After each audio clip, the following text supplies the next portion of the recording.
പ്രത്യേക തീവ്ര വോട്ടർ പട്ടിക പരിഷ്കരണം (SIR) രണ്ടാം ഘട്ടം പുരോഗമിക്കുന്നതിനിടെ ഇതേച്ചൊല്ലി തെരഞ്ഞെടുപ്പ് കമ്മീഷനിലുണ്ടായ ഭിന്നത പുറത്തുവന്നു. പ്രായമായവർ, രോഗികൾ, ഭിന്നശേഷിക്കാർ, പാവപ്പെട്ടവർ, സാധാരണക്കാർ എന്നിവരുൾപ്പെടെയുള്ള യഥാർത്ഥ വോട്ടർമാരുടെയും പൗരന്മാരുടെയും വോട്ടവകാശം SIRലൂടെ ഇല്ലാതാകരുതെന്ന് കേന്ദ്ര തെരഞ്ഞെടുപ്പ് കമ്മീഷണർമാരിലൊരാളായ സുഖ്ബീർ സിംഗ് സന്ധു ആവശ്യപ്പെട്ട വിവരമാണ് പുറത്തുവന്നിരിക്കുന്നത്. ബിഹാറിൽ തുടക്കം കുറിച്ച് രാജ്യത്താകെ SIR നടത്തണമെന്ന് ജൂൺ 24-ന് ഇറക്കിയ ഉത്തരവിന്റെ കരടിൽ ഇതേ തുടർന്ന് മാറ്റം വരുത്തിയെന്ന് ഇന്ത്യൻ എക്സ്പ്രസ് റിപ്പോർട്ട് ചെയ്തു. പ്രക്രിയയിൽ ജാഗ്രത വേണമെന്ന ഉത്തരവിന്റെ കരടിൽ കമ്മീഷണർ സുഖ്ബീർ സിംഗ് സന്ധു രേഖപ്പെടുത്തിയിരുന്നതായാണ് ഇന്ത്യൻ എക്സ്പ്രസിന്റെ റിപ്പോർട്ടിൽ പറയുന്നത്. എന്യൂമറേഷൻ ഫോം പൂരിപ്പിക്കുന്നതും ചിലർക്ക് അധികമായി രേഖകൾ സമർപ്പിക്കേണ്ടി വരുന്നതിനെയും പരാമർശിച്ചാണ് അദ്ദേഹം ഇങ്ങനെ എഴുതിയത്.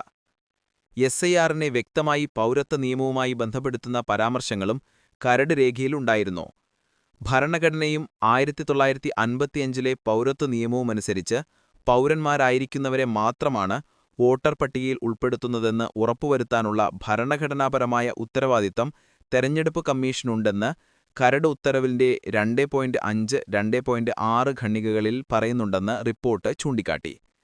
പൗരത്വ നിയമത്തിൽ 2004-ൽ ഭേദഗതി വരുത്തിയെന്നും അതിനുശേഷം രാജ്യത്ത് ഇതുവരെ SIR നടത്തിയിട്ടില്ലെന്നും പരാമർശിക്കുന്നുണ്ട്. എന്നാൽ അന്തിമ ഉത്തരവിൽ പൗരത്വ നിയമത്തെക്കുറിച്ചും 2003-ൽ പാസാക്കി 2004-ൽ ബാധകമാക്കിയ ഭേദഗതിയെക്കുറിച്ചുമുള്ള പരാമർശം ഒഴിവാക്കി.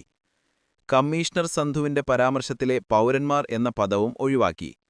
വോട്ടർ പട്ടികയിൽ പേര് രജിസ്റ്റർ ചെയ്യേണ്ട വ്യക്തി ഇന്ത്യൻ പൗരനായിരിക്കണമെന്ന ഭരണഘടനയുടെ അനുച്ഛേദം 326-ൽ ഒരു മുൻ ഉപാധിയായി നിഷ്കർഷിച്ചിട്ടുണ്ടെന്ന കാര്യം ഉത്തരവിന്റെ 8-ാം ഖണ്ഡികയിൽ പറയുന്ന കാര്യം ചൂണ്ടിക്കാട്ടുന്നുണ്ട്. ഒരു വാചകം പൂർണ്ണമാക്കാതെ അർദ്ധവിരാമത്തിൽ വിട്ടിട്ടുമുണ്ട്.